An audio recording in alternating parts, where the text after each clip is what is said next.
Blog Talk Radio.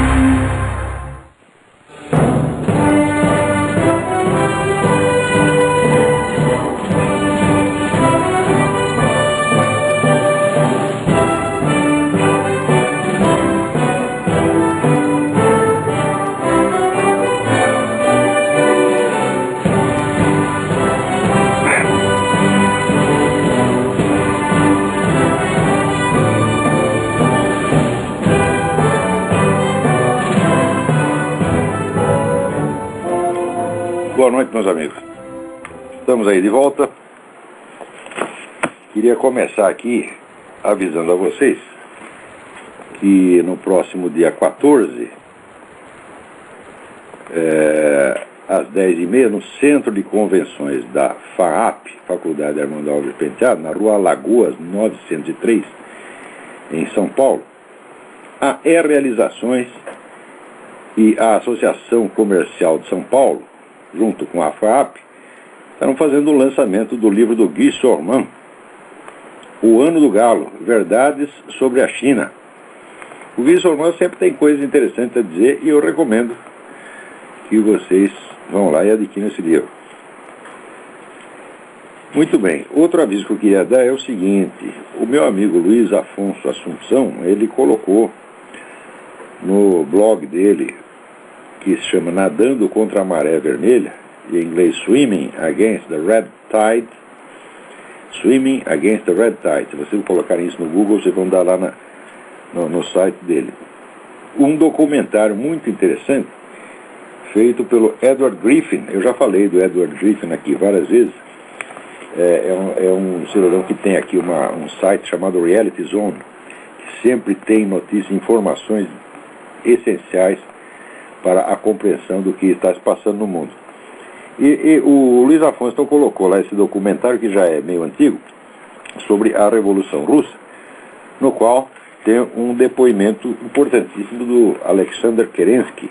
Kerensky foi o último governante democrático da Rússia, derrubado pelos comunistas. Ele tinha sido posto no governo na Revolução anterior, em 1905, que ele terminou com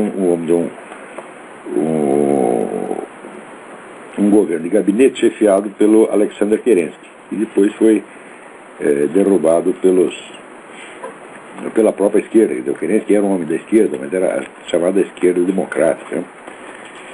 Eu não acredito muito em esquerda democrática. Esquerda democrática, aí só falo como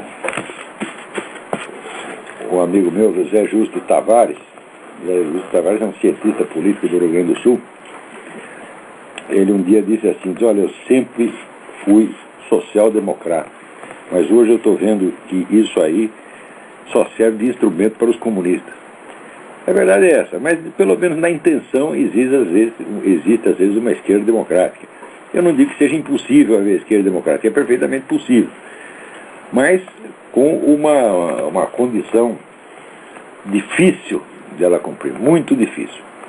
Essa condição foi enunciada de maneira exemplar, na cúpula ibero-americana, pelo primeiro-ministro Zapatero. Tá certo? Aliás, aquele episódio maravilhoso, da humilhação pública do Hugo Chávez, tem ali 3 lições. Depois eu vou expor isso no artigo, mas vou dar um resuminho aqui.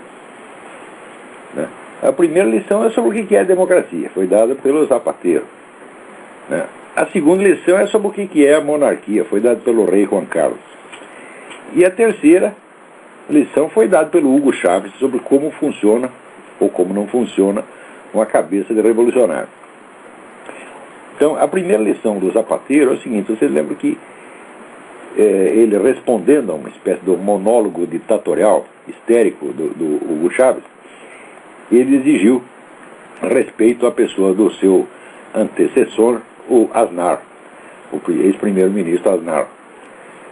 E disse o seguinte: ele diz, olha, nós podemos divergir, os nossos programas políticos podem ser totalmente diferentes e antagônicos, eu mesmo jamais concordei, diz ele, com o Aznar, mas o fato é que o Aznar foi eleito pelos espanhóis, tá certo? E tem que ser respeitado como um governante legítimo. Ora, isso aqui tem aí uma lição muito, muito importante. Ali foi um confronto entre a esquerda democrática representada pelo Zapatero e a esquerda revolucionária representada pelo Hugo Chávez. Qual é exatamente a diferença? A diferença é a seguinte: o revolucionário é o neguinho que tem planos de futuro para uma sociedade que é tão maravilhosa, o futuro que ele acredita representar é tão maravilhoso, que o isenta da responsabilidade sobre a conduta moral presente. Quer dizer, como o futuro que ele representa é lindo, então ele está autorizado, né, a mentir, trapacear, roubar, delinquir, pisotear todas as leis morais e criar um inferno no presente em nome do hipotético paraíso futuro. Essa é a definição do revolucionário. Quando o sujeito acha que a sua proposta política é superior, tão superior à sociedade atualmente existente, que ela o dispensa de obedecer às leis morais, tá certo, e os códigos legais existentes, este é um revolucionário. E esse é exatamente o seu Hugo Chávez. Agora, o Zapatero não. O Zapatero é tão esquerdista quanto o Hugo Chávez, só tem o seguinte: tem uma coisa que para ele está acima da proposta da esquerda, está acima do próprio socialismo. O que é? A regra democrática de jogo. E essa regra democrática significa o seguinte: que não existe nenhuma mudança que um governo possa fazer, tá certo, que seja tão maravilhosa, tão definitiva, que se deva bloquear a possibilidade de que o governo seguinte volte atrás. Ou seja, nenhum governo pode fazer uma coisa tão maravilhosa que o governo seguinte não desfaça. E esse princípio da rotatividade, saber, ou seja, as limitações do governo, tá certo? E manter esse respeito à regra do jogo, que permite a concorrência, tá certo, de propostas antagônicas, vamos dizer, esse é mesmo o espírito da democracia, tanto para a esquerda quanto para a direita. Qualquer neguinho que queira se sobrepor a isso, então já é um revolucionário. Pouco importando, vamos dizer, que o conteúdo aparente do seu discurso, tá certo, seja progressista ou conservador, ou como queiram. O espírito revolucionário, conforme eu tenho demonstrado em inúmeras aulas e conferências, ele não consiste num conteúdo, numa proposta específica, porque essas propostas mudaram demais ao longo dos séculos. Quer dizer, se você for tentar definir o que é a esquerda revolucionária, o que é o movimento revolucionário, pelo conteúdo ideológico, sobretudo pelos pretextos retóricos usados, você vai ficar absolutamente tonto e vai chegar a essa conclusão estúpida que as pessoas dizem, hoje tanto repete, que não existe esquerda e direita, ou que esquerda e direita é irrelevante. Eu digo, não, o movimento revolucionário é a esquerda, sem dúvida, e a resistência à revolução é a direita, é o conservadorismo. Mas o fato é que o espírito revolucionário não se define pelo conteúdo desta ou daquela proposta, mas pela sua lógica interna. Essa lógica é baseada na autoridade presente da sociedade futura. Isto é comum a todo o movimento revolucionário. Tá certo? Essa é uma espécie de estrutura de pensamento, até estrutura de percepção, que ela define o movimento revolucionário. E note bem, é contra ela que nós temos que nos voltar, e não contra esta ou aquela proposta específica, mesmo porque, entre outras características do movimento revolucionário derivadas dessa primeira, tá certo? Existe a alternância dialética dos discursos, quer dizer, você ser capaz de propor coisas contrárias em momentos diferentes, e você até manter dois discursos retóricos contrários, tá certo? Dentro da técnica dialética, que é usada em parte para orientar o movimento revolucionário, em parte para desorientar o adversário. Então, as propostas específicas não interessam muito, interessa é a estrutura de pensamento e de percepção que está por baixo delas, e que é marcada por essa imensa fraude que é a autoridade presente da sociedade futura. E ali, então, o Zapatero mostrou que ele, como um democrata que é, e nós não podemos negar que ser, ele, acima das suas próprias propostas, acima da maravilhosa sociedade socialista que ele pretende construir, existe alguma coisa. E essa coisa é a regra do jogo presente.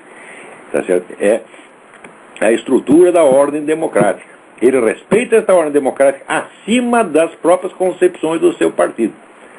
E isso é o que deveria ser, deveria ser a esquerda democrática. Ora, No Brasil, nesse sentido, não existe esquerda democrática. Porque quando as pessoas no Brasil dizem que estão praticando democracia, estão respeitando a ordem democrática, tá certo? O que elas estão fazendo não é respeitar a efetiva estrutura da ordem democrática, mas apenas a sua aparência jurídica, não a sua, vamos dizer, o seu funcionamento substantivo. Por exemplo, não pode haver democracia, não pode haver jogo democrático sem a possibilidade do acesso à informação. Agora, se uma classe jornalística comprometida ideologicamente decide esconder informações essenciais durante 10 ou 15, 16, 17 anos, como fizeram no caso do Foro de São Paulo, a população está privada dos meios de escolha. Então não há democracia efetivamente. Existe o governo de uma elite, que não é a elite que está oficialmente no governo, não, é a elite que desfruta do poder. Tá certo? Ora, a classe jornalística às vezes tem as suas brigas com o PT, mas ela é todinha de esquerda. Tá certo? E daqui a pouco nós vamos comentar isso aqui com relação à Folha de São Paulo, vocês vão ver como eu tenho razão. Ela é todinha de esquerda, ela odeia tudo quanto é direito, ela odeia conservador, ela odeia cristão, ela só quer saber daquilo que é, vamos dizer, a sociedade futura, que na cabeça dela é, vamos dizer, a portadora de todas as virtudes, tá certo? Então, ela é uma classe revolucionária. A classe jornalística brasileira é uma classe revolucionária, tá certo? Embora nem sempre seja petista, preste bem atenção, tá certo? Você vê que no Brasil, por exemplo, até a revista que é tida como mais de direita que existe, que é a Veja, em tudo quanto não se refira à corrupção petista, ela é totalmente de esquerda. Ela defende aborto, defende o movimento gay, defende o feminismo, defende a agenda inteira. E, sobretudo, é anti-americano. Tá certo? Toda hora está lá, né, dando coice nos Estados Unidos. Claro que não quer dar tanto coice quanto os radicais islâmicos. Ela também não quer mostrar, também não gosta dos radicais islâmicos. Mas ela não gosta dos radicais islâmicos, mas também não gosta dos americanos. Tá? Então, quer dizer, ali seria uma esquerda não democrática, uma esquerda moderada. Não confundir esquerda democrática com esquerda moderada. Pode haver esquerda moderada revolucionária. E é exatamente assim que eu definiria a classe jornalística brasileira. Ela é uma esquerda moderada no conteúdo das suas ideias, mas ela é revolucionária no seu modus operandi. E daqui a pouco eu vou dar a prova. Né? Então, essa foi aí a lição do Zapatero. O que a esquerda democrática deveria ser. Tá certo? Eu não acredito que exista esquerda democrática, mas que deveria existir. E deveria se esforçar para ser exatamente aquilo que o Zapatero disse. Ele não só disse, que ele exemplificou. Tá certo? De uma maneira muito elegante e honrada mesmo. Agora, a segunda lição veio do rei Juan Carlos. Tá certo? Um rei não governa. O rei é o chefe vitalício das Forças Armadas e ele é o garantidor da ordem democrática. Ele está lá só para fazer isso. Tá certo? E por ser um cargo vitalício, tá certo? Ele não participa da luta política, nem pode participar. Por quê? A função dele não é participar da luta política, mas garantir que a luta política possa existir e transcorrer em condições de normalidade constitucional e legal. Então, o que fez o rei Juan Carlos ali? Ele não interferiu no assunto em debate. Ele não entrou no mérito que estava em debate. Ele só tratou de assegurar o direito à palavra para o seu ministro esquerdista, como asseguraria para um primeiro-ministro direitista. Porque estava lá o outro berrando, não deixando de falar, xingando pra caramba, e o Zapatero tentando falar, e o Hugo Chávez interrompendo. Então entrou o rei e mandou aquele desgraçado calar a boca. Essa é a função do rei, porque a função, onde a dignidade da função real, não é compatível com a tagarelice. O rei não pode falar muito. Ele não está lá para ficar falando, mas ele está lá para calar a boca dos tagarelos. Exatamente como fez com Hugo Chávez. Aquilo foi exemplar. O rei existe para isso.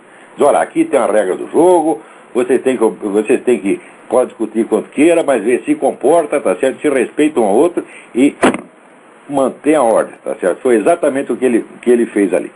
E a terceira lição, então, veio do próprio Chávez. Se vocês viram o documentário ali que eu vi no YouTube, né? O sujeito com aquela, ele ouviu aquilo e ficou literalmente com a cara de cu, tá certo? O que mais que ele podia fazer? Ele ficou olhando que nem um bobo. Por quê? Né? Ele está acostumado a falar só para uma plateia de puxa-saco, tá certo? Ou de cúmplice ou puxa-saco. Ninguém jamais enfrenta o Chaves cara a cara.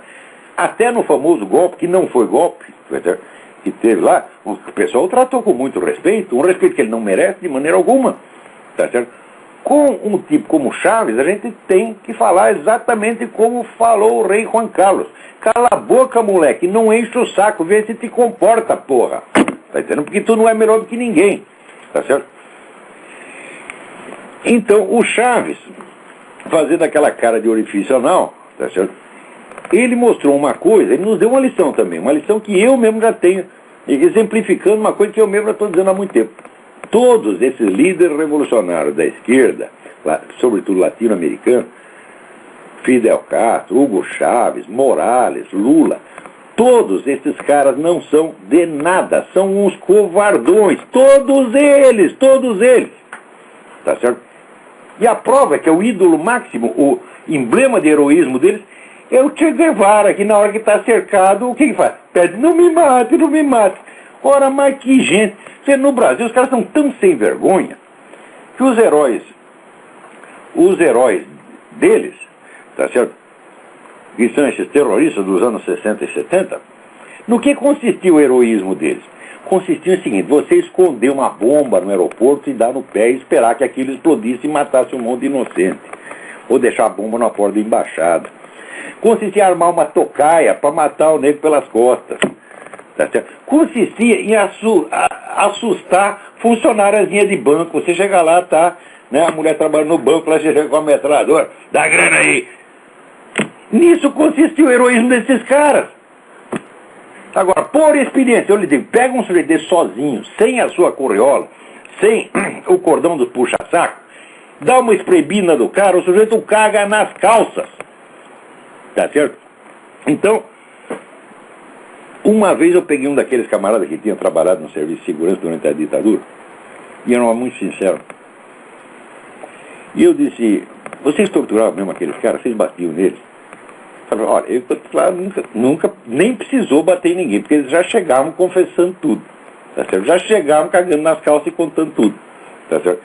E eu sei que isso é verdade. E tem muitos desses caras posando de heróizinho aí hoje.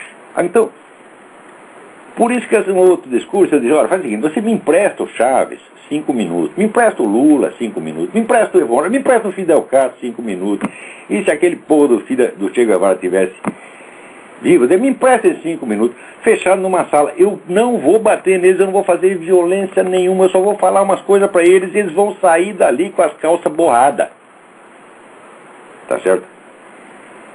Eles não resistem à autoridade da verdade. São pessoas fracas, pessoas frágeis, que vivem apenas do blefe. Presta atenção no que eu estou falando. Eu digo isso porque é o seguinte: eu sou um homem sozinho. Para me proteger eu só tenho Deus. Eu não tenho partido político, eu não tenho grana, tá certo? Eu não tenho fundação e ONGs milionárias para me sustentar. Não tem ninguém. E eu enfrento esses fulanos na cara dura, você está entendendo? Eu tapei a boca do João Pedro Stedley, tá certo, na Bienal do Livro de 1998, no Rio Grande do Sul, que ele foi lá com uma curriola de militantes, tá certo, que estavam todos vaiando para não me deixar falar. Eu peguei o microfone e disse para aquela plateia inteira: cala a boca! E eles calaram a boca. Todos eles. Que gente é essa? Isso é um bando de boiola. Boiola! A esquerda inteira só tem boiola. Por que eu digo isso? Porque a mentalidade revolucionária, ela inteirinha se baseia numa mentira, que é a mentira da autoridade, como eu já expliquei, a autoridade presente da suposta sociedade futura. Se o sujeito constrói a sua vida com base nisso, vai construir uma mentira. E isso é uma neurose. E o cara que constrói a vida na base de uma mentira, ele sempre tem que estar encenando. Ele não tem aquele pé firme no chão da verdadeira sinceridade, tá certo? Que pode dizer as coisas como são, porque tem 2 olhos e 2 ouvidos, tá entendendo? E pode dizer as coisas como ele as percebe e como está verdadeiramente no seu coração. Aquilo ali é tudo fingido. Então a valentia deles também é fingida. Tá certo? É a famosa charge do Enfio que eu falei para você, tá? A multidão, né, fazendo protesto, daí no outro quadrinho aparece um PM com um cacetete e sai todo mundo correndo. sempre foi assim e sempre será assim. Isso é pela natureza das coisas. Todo movimento revolucionário, tá certo? Isso inclui movimento revolucionário comunista, fascista, nazista, essa merda, anarquista, essa merda toda. Isso é tudo falsidade, tá certo? E o sujeito que constrói a sua vida baseado na falsidade não pode ter a verdadeira coragem porque ele não sabe o que é. Chega na hora H, eu chego e falo, não me bate, não me bate. Ora, vamos pra merda, tá certo? Então, são essas 3 lições. O que é a democracia? Ensinado pelo Zapatero. O que é a autoridade de um rei? Ensinado pelo rei Juan Carlos. E o que é a cabeça de um revolucionário cheia de merda como a do Hugo Chávez. Então, vamos lá. Agora, por falar em cheia de merda, tá certo? Essa semana teve uma matéria na Folha de São Paulo, para a qual até dei uma entrevista, do qual o sujeito aproveitou 2 linhas, tá certo? Formulando-as lá da maneira dele, né? Estou até procurando aqui, cadê o raio da matéria? Mas o sujeito fez uma porcaria, tá certo? Que, olha, até mesmo a Folha de São Paulo teria dificuldade na Folha de São Paulo teria dificuldade de achar uma coisa tão ruim quanto aquela. Um sujeito muito simpático, muito amável, chamado Fernando não sei que Melo. Telefonou, aí ele pode fazer uma declaração? Posso, com prazer. Eu nunca nego atender ninguém, só quando eu não tenho tempo mesmo. Então a matéria chama-se assim: blogs políticos encenam nova Guerra Fria. Daí começa aqui. A Guerra Fria desapareceu com o Muro de Berlim, mas guardadas as proporções, há uma encenação dela na blogosfera do país. Na guerra retórica que se passa no espaço virtual, ninguém corre o risco de morrer de verdade nem de tédio. Bom, o que ele quer dizer? Que não existe mais Guerra Fria, não tem mais comunismo, tá certo? Acabou tudo, tá certo? E nós estamos encenando. Nós, quer dizer, os blogs conservadores, né, o Mídia Sem Máscara, o Reinaldo Azevedo, né, a Graça Salgueiro, a Nota Latina e outros, nós estamos encenando a Guerra Fria. E os comunistas do outro lado também estão encenando a Guerra Fria contra nós. Enquanto isso, a Folha, soberana e tranquila, com aquela tranquilidade olímpica, aquela superioridade infinita, ela olha, né, aqueles mosquitos se agitando lá embaixo, eles pensam que eles estão na Guerra Fria, coitados, eles ainda estão naquele tempo, não são pessoas atualizadas como nós da Folha de São Paulo, que sabemos que já está tudo isso superado. A matéria é um anúncio da Folha de São Paulo, que quer vender a sua imagem de superioridade, né, de ser o meio do caminho, mainstream, a imprensa equilibrada. Mas que palhaçada, meu Deus do céu! Quer dizer, tu acha mesmo o Irá Machado e Fernando Barros, vocês acham mesmo, gente, que o Foro de São Paulo, com seus 100 e tantos partidos membros, com as suas assembleias anuais, tomando conta já de 9 países da América Latina, tá certo? E coordenando, né, ações de partidos políticos com narcotraficantes. Narcotraficantes que já, a Farc, por exemplo, já matou 30 mil pessoas, tá certo? Só na Colômbia. Só ocupando militarmente uma parte do território. Você acha que isso é guerra retórica? Vocês acham que isso é guerra retórica, seus palhaços? Já viu guerra retórica matar gente? Quer dizer, você acha que não há realmente um plano da esquerda latino-americana para tomar todo o continente por via democrática, se possível, e na porrada, se necessário. Exatamente como 30 ou 40 anos atrás. Isso não existe? Não! Sabe por que vocês acham que não existe? Porque a Folha de São Paulo não noticia. Então, o que faz a Folha? A Folha suprime os fatos e depois diz que eles não existem. E chama isso de jornalismo. Bem observa o Reinaldo Azevedo que aqui a circulação da Folha entre 1990 quer ver? Nos últimos 10 anos caiu 42%. E vai cair o resto. Tu não vai ter um leitor daqui a pouco, Otávio Frias, porque fazendo jornal de merda, sem credibilidade nenhuma, jornal mentiroso, safado, mancomunado com a esquerda latino-americana, ainda querendo parecer de centro e superior. Que coisa mais nojenta! Então, ele diz aqui, quer ver que é fazendo superior, né? A esquerda, os comunistas, dizem que a imprensa é de direita, e os outros conservadores dizem que é de esquerda. Quer dizer, nós, Folha de São Paulo, estamos no meio, nós somos superiores a essas coisas. Ora, assim que acontece é o seguinte, ô menino, moleques, vocês nasceram ontem, não sabem coisa nenhuma, tá certo? Se um jornal é de esquerda ou de direita, não se mede pela opinião dele mesmo, nem dos outros, se mede por centimetragem. Hã? Então, meu filho, se você pegar a centimetragem do que vocês publicaram contra os Estados Unidos, vamos fazer uma comparação. A centimetragem do que vocês publicaram sobre a prisão americana de Guantánamo, onde nunca morreu ninguém, com o que vocês publicam sobre as prisões cubanas, onde morre gente todo dia. Eu lembro que uma vez publicaram uma coisa sobre as prisões cubanas, de tanto eu encher o saco do Otávio Frias, todo dia escrevia para ele. Um dia ele publicou uma coisa lá por desencargo de consciência. Então, por centimetragem, por um meio estritamente científico, você prova qual é a tendência ideológica de um jornal.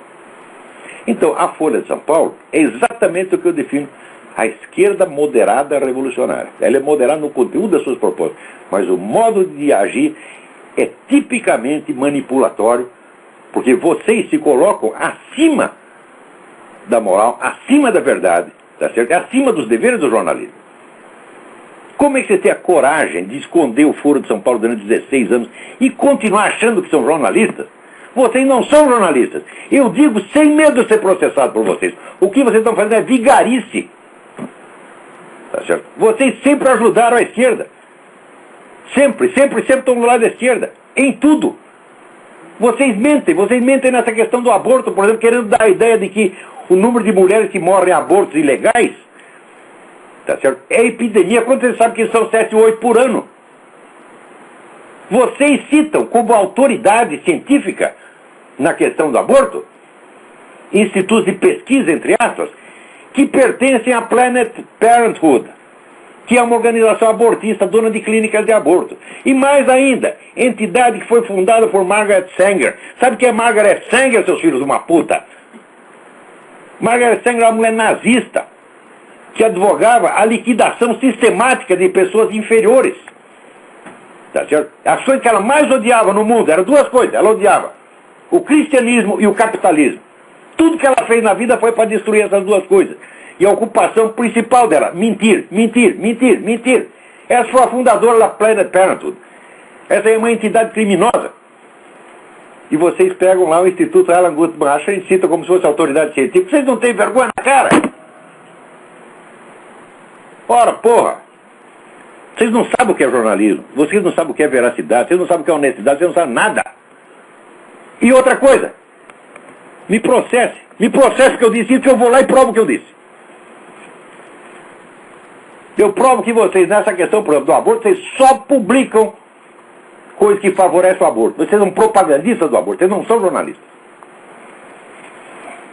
E assim, nas outras coisas, pega lá, pega a sua parte cultural. Vamos medir a centimetragem de autores comunistas que vocês privilegiam. Agora pega, autores cristãos conservadores. Não tem, simplesmente não tem. De vez em quando põe um pouquinho, como o Otávio Frias me chamou para escrever na coisa de opinião, que pagava R$200 o artigo, que isso é uma imoralidade. Imoralidade. Tá? Então, botava o meu artigo no meio de 100 artigos de esquerdista. Para dizer, tá vendo como a Folha Superior publica até o Olavo de Carvalho? Publicar não vai publicar mais não. Eu não escrevo mais nessa merda nunca mais na minha vida.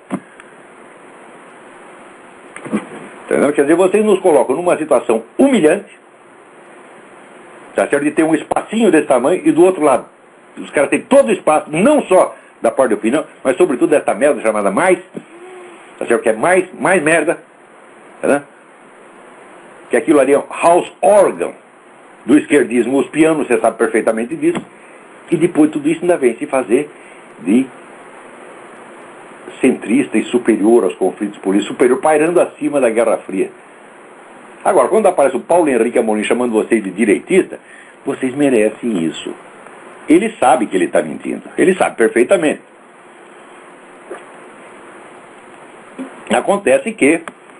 vocês não foram tão petistas quanto ele queria. Vocês às vezes ficam contra o PT. Porque isso é normal dentro da esquerda, não fica outra briga lá, porque você roubou mais do que eu, roubou e não me deu. Você ficou ofendidinho. Você está entendendo? E daí começa a descer o pau no PT, e daí o Paulo Henrique Amorim, tá certo? Que é relações públicas, também não é jornalista coisa nenhuma, é apenas um propagandista, acusa vocês da pior coisa que existe. Acusa vocês de ser de direita. Mas na esquerda é assim, você xingar a mãe do cara, diz, tu é um filho da puta, tu é um viado, tu é um canalha, blá, blá, tudo isso, tudo bem. Agora chamou de direitista, ah não, isso é mortal. Isto já é a prova de como vocês são democráticos. Vocês são democráticos, tão democráticos que a simples existência de uma corrente antagônica os escandaliza. Vocês a aceitam como um mal provisório. Ou seja, a diferença entre esquerda revolucionária e esquerda democrática, na prática, não na teoria, como Zapatero, na prática é o seguinte: a esquerda revolucionária quer acabar com a direita já. E a esquerda democrática tolera a existência dela por mais algum tempinho. Essa é a diferença. Agora, vai dizer que não existe o confronto direita e esquerda na América Latina? Não, de fato não existe, só tem esquerda, só a esquerda bate. Mas em alguns lugares ainda existe a direita. Por exemplo, na Colômbia. Na Colômbia, a direita apoia o presidente Uribe, tá certo? E o ajuda a combater a narco-guerrilha, que graças a isso está sitiada lá num canto e só tem 3% de apoio da população. Vocês sabem como vocês odeiam o Uribe por isso. Vocês sabem a quantidade de mentira que vocês inventam contra ele, vocês e os outros. Certo? Você tem mais ódio do Uribe porque combate o narcotráfico do que o Fidel Castro, que matou 100 mil cubanos. Para vocês não é nada.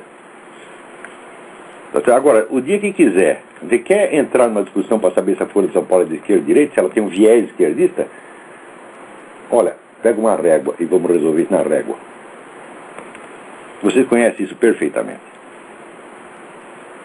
Quer dizer, vocês não estão enganados, vocês são mentirosos conscientes, você sabe que o seu jornal é esquerdista. E sabe que existe essa disputa de poder na América Latina. Sabe que tem força armada bilionária, pronta para tomar o poder no continente e criar aí a União da República Socialista Latino-Americana. Vocês sabem tudo isso. Não quer dizer que vocês ignoram o discurso do Lula de 2 de julho de 2005, que vocês ignoram as atas do Foro de São Paulo, que vocês ignoram os planos da esquerda latino-americana. Ora, o que é isto, porra? Eu não entendo como os leitores suportam uma coisa dessa. Pois aqui fica lançado o apelo. Não leia a Folha de São Paulo. Não pode ler na internet, mas não compre. Não compre jamais. Há muitos anos, há mais de 15 anos, eu não cometo esse pecado de comprar um exemplar da Folha de São Paulo. Aliás, de nenhum outro jornal brasileiro, dos grandes. Pode comprar do pequenininho, do grande não. Muito bem, agora aqui tem uma outra notícia incrível. Aqui, ó. Saiu no jornal A Hora do Povo. O juiz restabelece direitos de dirigente da Farc. O juiz Alexandre Vidigal de Oliveira, da 20ª Vara Federal de Brasília, concedeu na última segunda-feira liminar suspendendo os efeitos do cancelamento do registro provisório do colombiano Francisco Antônio Cadena Collaços, o famoso padre Oliveira Medina, preso em Foz do Iguaçu, integrando as Farc. Ou seja, se cancelasse o registro, o cara podia ser deportado. Daí aparece aqui o seu Sérgio Ferola, brigadeiro Sérgio Ferola, que todo mundo diz que é um militar altamente patriota, respeitabilíssimo, etc, etc. E que para mim é um embrulhão. Porque ele andou participando daquele encontro lá na Bolívia para tramar a guerra assimétrica e disse que não foi lá. Se ele foi fisicamente ou não, não sei. Mas que o trabalho dele, a intervenção dele estava lá no site oficial do governo da Bolívia, estava. Então aqui, Ferola, você mentiu, você foi lá sim. Se não foi fisicamente, mandou a comunicação, o que é uma coisa muito comum nesses congressos. Tá certo? Espera um pouquinho. Está aqui, deportar o padre seria na prática condená-lo à morte. declarou o presidente do Supremo Tribunal Militar, brigadeiro Sérgio Xavier Ferola. E os que ele condenou à morte, o brigadeiro? Tá certo? Que vergonha, puta vida. Mas tu gosta de escrever na Hora do Povo, tá certo, de participar lá de conversinha sobre guerra assimétrica, até depois fica fazendo de conta que é patriota. Tu é patriota pró-cubano, tu é patriota pró-Fidel Castro, tu é patriota no Foro de São Paulo, Ferola. E quem tá na linha aí? Alô? Alô, olá? Sim. Aqui é Eduardo Paiva, do Rio de Janeiro, tudo bem? Tudo bem, Eduardo? Olha só, queria te perguntar uma coisa. Sobre aquele negócio do socialismo, né? Aí, no caso, normalmente as pessoas dizem que a antítese do socialismo seria o capitalismo, né? Mas outro dia estava pensando nisso, eu acho que a verdadeiro é a cidadania, né? Porque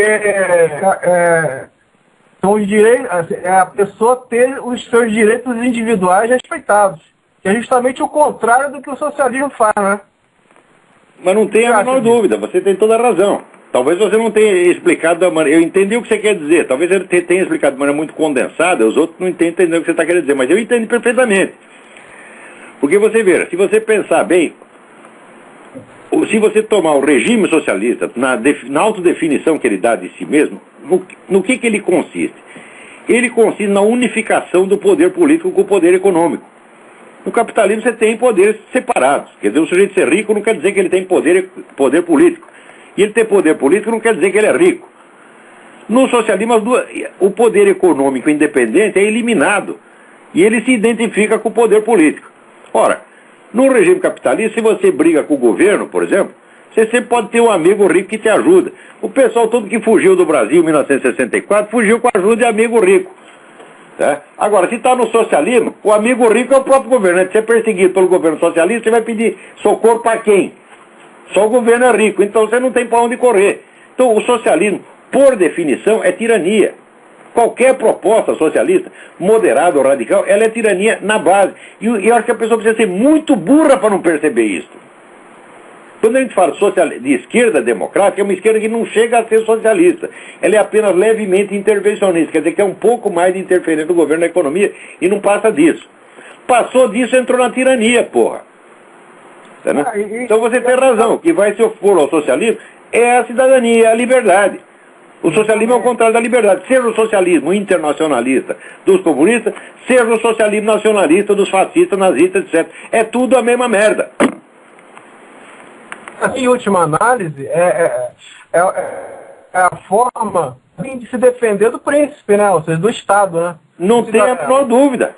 Não sei quando o Antônio Gramsci disse que o príncipe do Maquiavel não podia ser um indivíduo, mas tem um partido, ele tinha toda a razão. É o partido que vai, como nas palavras dele mesmo, ter a autoridade onipresente e invisível de um mandamento divino. Ora, quem quer, já pensou o Lula tendo autoridade do mandamento divino? Sem isso, já torra o saco. E a propaganda que eles fazem é que cidadania é quando o governo dá alguma coisa para alguém. Ou seja, quando o governo está dando uma cesta básica, ele está praticando a cidadania que não tem nada a ver uma coisa com a outra. Olha, eu não sou contra dar a cesta básica e não sou sequer contra o tal do Bolsa Família. Não sou contra nada disso, porque eu acho que assim, mas se é para fazer programa... Isso não é cidadania.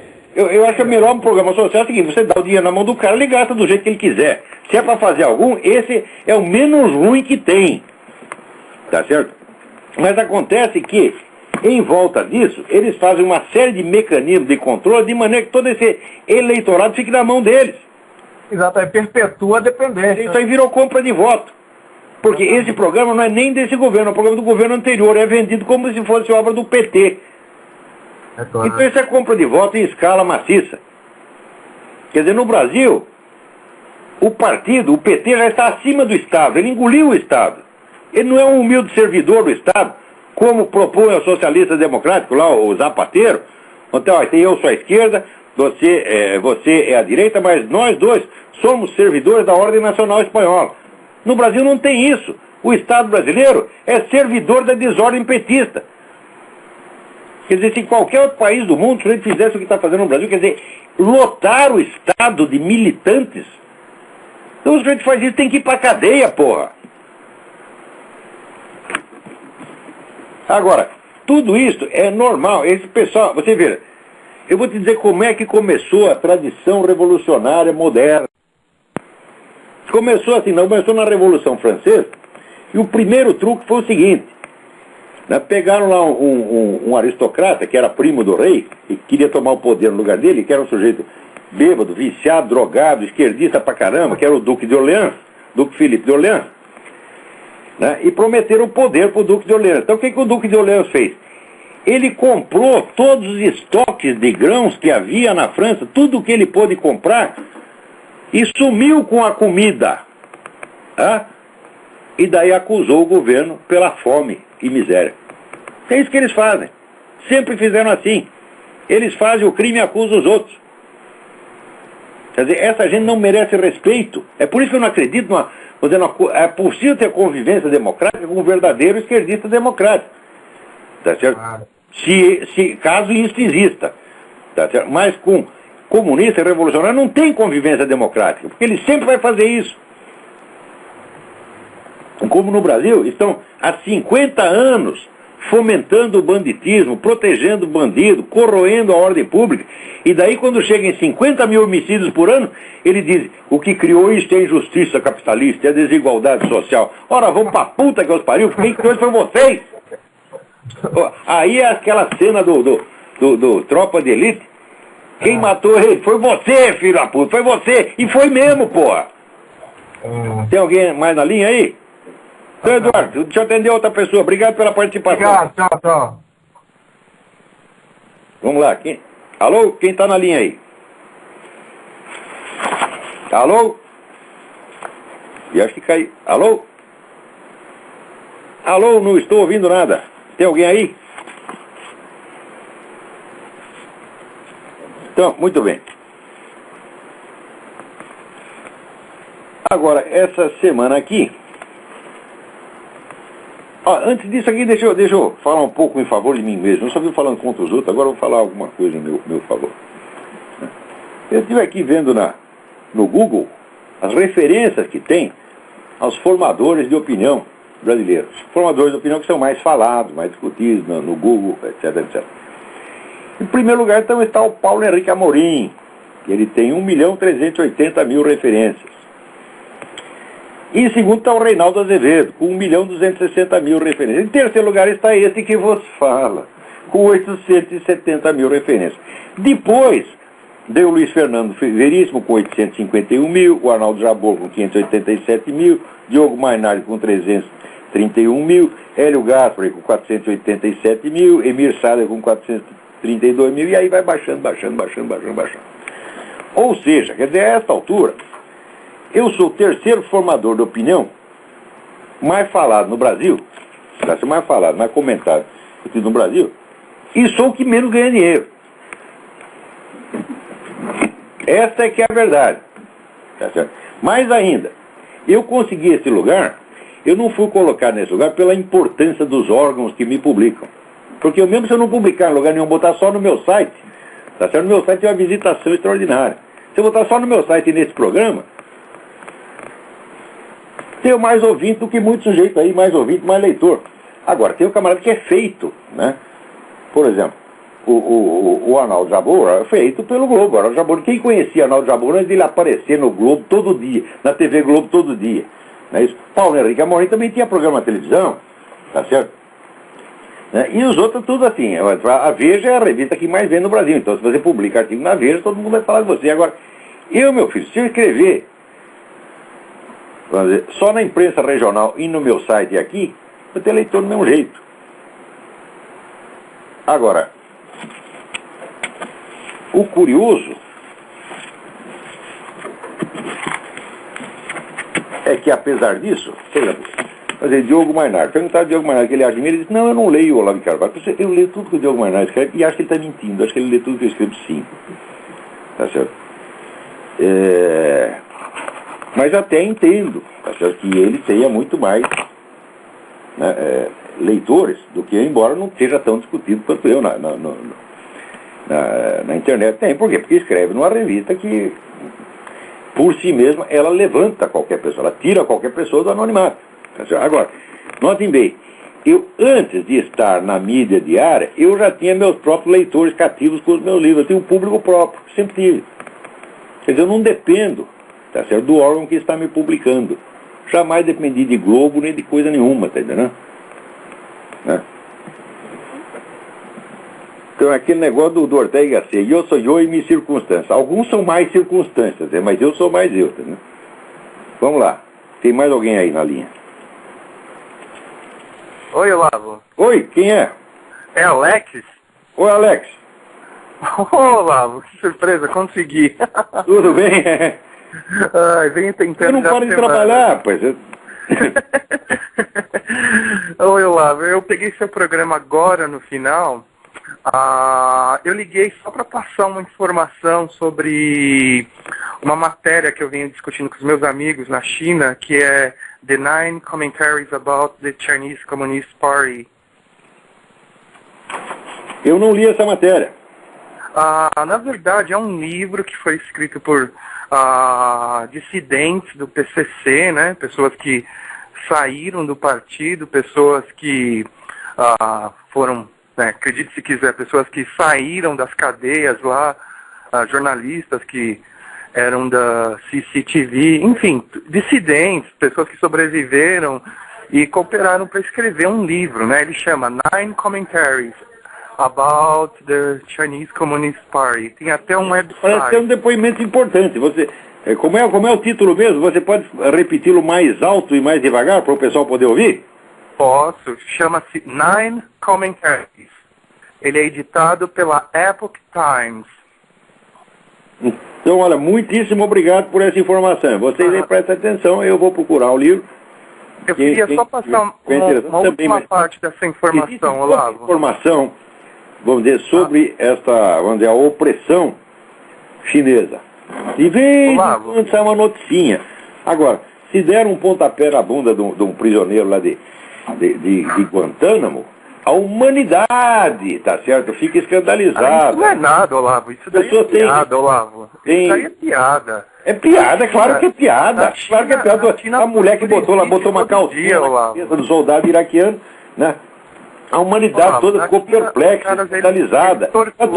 Tortura. Gente que quer praticar Falun Gong, né? Que é uma... Não é nenhuma religião. Falun Gong é só uma maneira... Eu já vi aqui uma manifestação da Falun Gong. Tem um monte deles em Washington. Nossa, é uma pessoas pacíficas e eles distribuem o jornal. Tem muita documentação sobre a violência que estão acontecendo na China. É uma coisa de arrepiar os cabelos. Não, você tenta explicar isso para um chinês. Os chineses, eles vêm, o pobre do chinês, ele vem com teoria falando que Falun Gong é uma crença, é uma seita que ensina as pessoas a fazer autoflagelação, a se queimar na Praça da Paz Celestial. Não nenhuma, isso aí é uma organização religiosa como qualquer outra, não tem nada demais. Eu entendo, eu estudei muito essas seitas que usam mecanismos de processos destrutivos. O Falun Gong não está aí de jeito nenhum. Falun Gong não é nenhum regime. De maneira alguma. Falun Gong é apenas uma maneira de você integrar budismo com a tradicional filosofia chinesa, que é você... Chega nem a ser uma religião, não é uma sociedade civil dedicada a estudos de espiritualidade e tal, e não posso acreditar. Exatamente. Olavo, eu só queria... E olha que eu sou cismado com o negócio de seita, eu odeio essas seitas todas, né? Eu mesmo escrevi coisas horríveis a respeito delas, mas eu não encaixo, o Falun Gong não se encaixa nisso de maneira alguma, não. Não, de maneira alguma, eu sou totalmente contra isso. Agora, eles perseguem o Falun Gong na China do mesmo modo que mata os cristãos no Vietnã e mata os budistas no Tibete, que já mataram 1 milhão de tibetanos. E aí, a Folha de São Paulo, quando que a Folha de São Paulo vai perceber que aconteceu isso? A Folha empregadinha de estatal chinesa, ela só faz propaganda do milagre. É isso mesmo, é um puxa-saco de chinês. Folha é só para quem é retardado, não fala nada da China. Na China, eu viajei a China a Folha norte a que é retardada. A China é miserável. A China é um país miserável. O chinês ele não tem informação do que acontece no mundo afora. Você liga a CCTV, que é o principal canal de televisão que é transmitido para a China, não fala nada do mundo, não fala nem o que estava acontecendo no Iraque. É tudo sobre controle, só ouve o que os generais querem.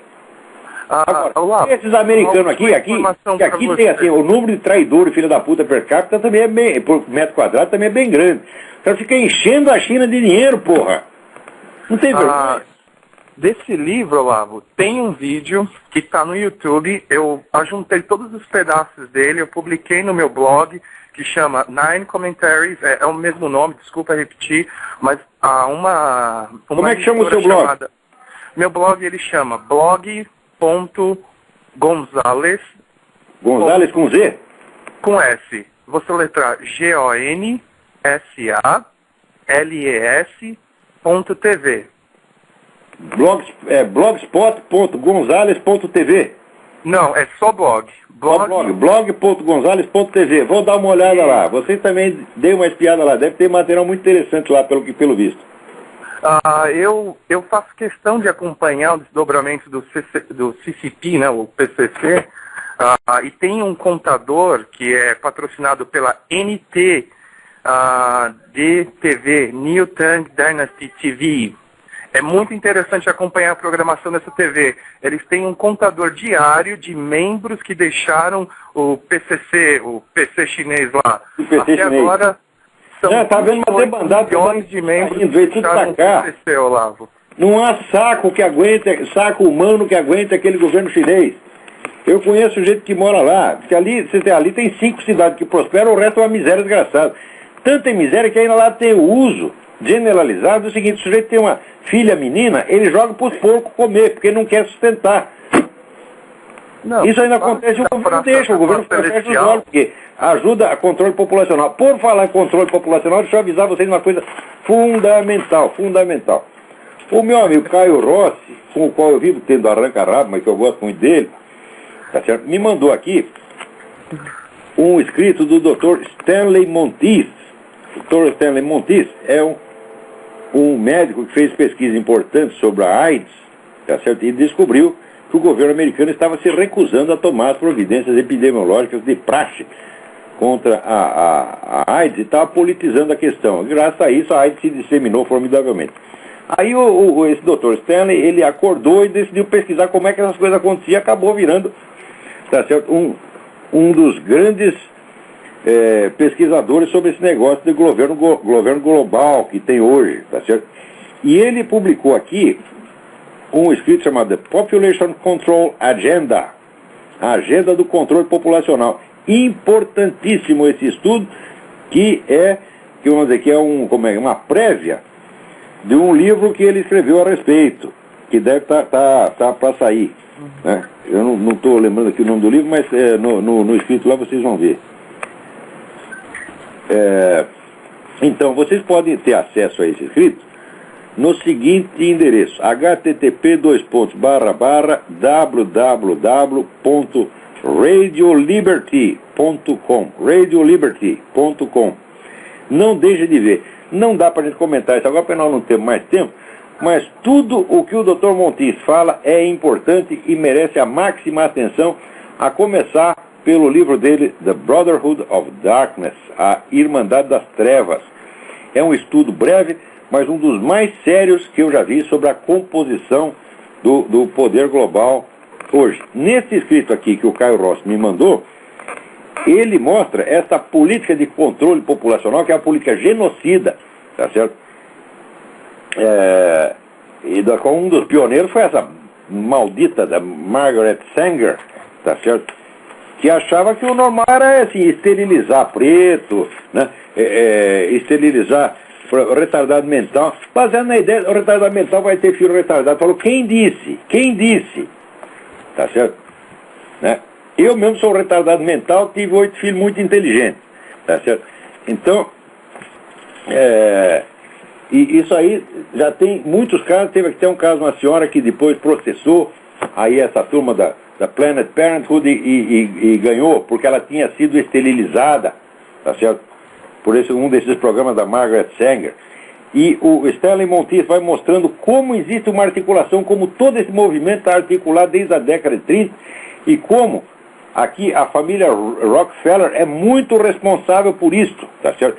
E vocês vão ver que no Brasil, com esse negócio de abortismo, tá certo? O PT e os tucanos estão tudo comprometidos nisso até a goela, tá certo? Dê uma lida, né? Stanley Monteith, né? Monteith escreve M-O-N-T-E-I-T-H, tá certo? É um autor pelo qual eu tenho o maior respeito. É um sujeito que, assim, ele começou a escrever sobre isso, ele já era um sujeito velho, tá? Ele pesquisou durante 20 anos quietinho no canto dele e depois começou a publicar. www.radioliberty.com, né? E agora eu tenho que me despedir de vocês, né? Agradecer aí ao Alex a intervenção, aos outros também, porque o nosso tempo está se esgotando. E deixa eu ver aqui se temos mais alguma coisa absolutamente indispensável para